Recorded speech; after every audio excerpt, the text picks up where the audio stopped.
how did I get involved with the CJN? A friend of my mom was the director of sales and marketing, and she is no longer with us on this earth. And I came to meet with her, and I was just out of college and working in men's retail, and she hired me, and I truly was the youngest, as they say. They called me the kid, working, and I started here not knowing anything about sales, and I learned a lot from her. This is all gonna make you giggle. One thing that's changed is we didn't have computers. We didn't have cell phones. Because that's how life was, folks. There was no such thing. So you call all your customers on your phone on the desk. It's funny, no one has called me on my desk phone in years. I use my cell phone all the time. But for the longest time, I used my office desk phone, and then I used my flip phone before I had an iPhone. So the only one that had computers was production to create the ads. Mm-hmm. And even those computers were totally different. And we didn't know what laptops were. And so when they first said, we're gonna get computers many, many, many years later, and I said, I don't know how to use a computer. I'm not that generation. I write everything down, because that's what my boss would say, write everything down. So that has changed a lot. Good moments.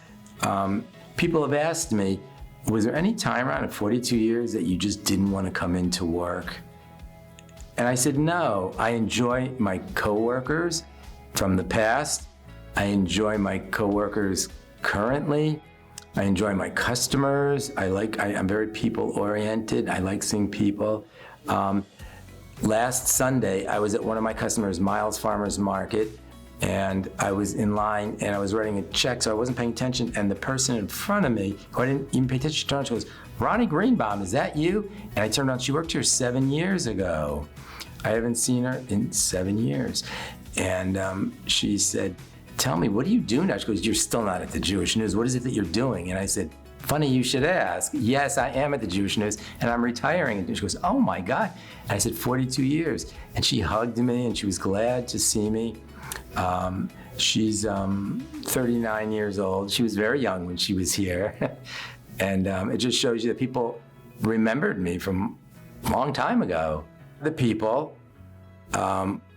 going to a lot of the parties when we'd have Hanukkah parties, and just different events that we have through the Jewish News, and seeing people. And, oh yeah, I want them to remember Ron Greenbaum in 10 years. No, yeah, that was that guy that was here. He was the longest employee. I've been here 42 years. I think it should be in the rules.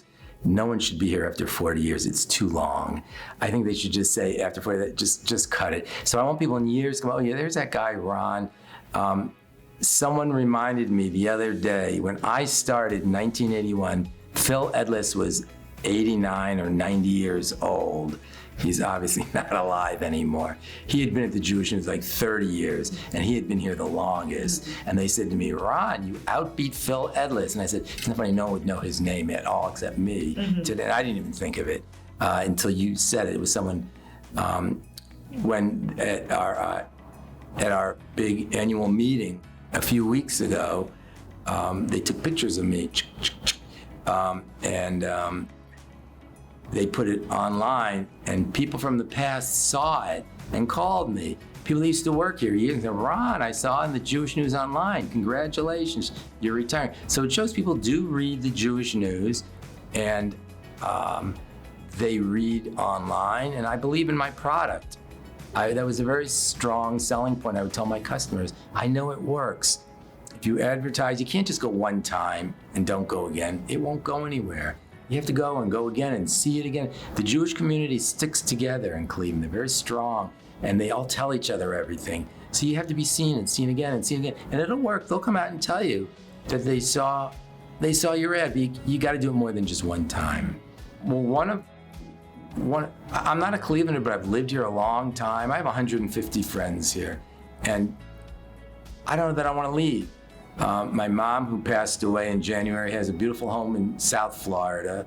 And so I have 2 older brothers in different states, and they don't want the home. And so they asked me, Ron, do you want to take the home? And people have said, what are you, crazy, Ron? Get in your car and drive down to Florida and get out of here. And I said, oh, I don't know. I have a lot of friends here. I have to start all over again. People say, Ron, you'd make friends wherever you'd go. And I said, you're right, but I like it here. So we'll see if I'm going to head down to Florida or stay here. My ideal thing, this will all make you giggle, if I do move to Florida, I'd like to work on a cruise ship. Hi, I'm Ron. Welcome. Where are you going? Oh my God, you and your wife. And what state are you from? Your cabin's down there. And I'll see you later. I'll see you. That would be my ideal dream job if I lived in Florida. And I would enjoy it too. I know it would. My brother told me, he said, Ron, you're too old for that now. You should have done that when you started at the Jewish News when you were 27. They're not going to take you now at your age. I'm like, no, I don't know about that. So that's a thought if I was to move to South Florida. Because I do want to work again someday. I enjoy working. I enjoy people. So yeah, I'll find something somewhere. Many of my customers have asked me, Ron, what are you going to do when you retire? Where are you going to go? And they've said, do you want to come work for us, different restaurant? Do you want to be our front doorman? And I said, I'm not making any plans, any obligations with anybody, because I need to take some time off and just let my mind rest for a while before I decide what I'm going to do.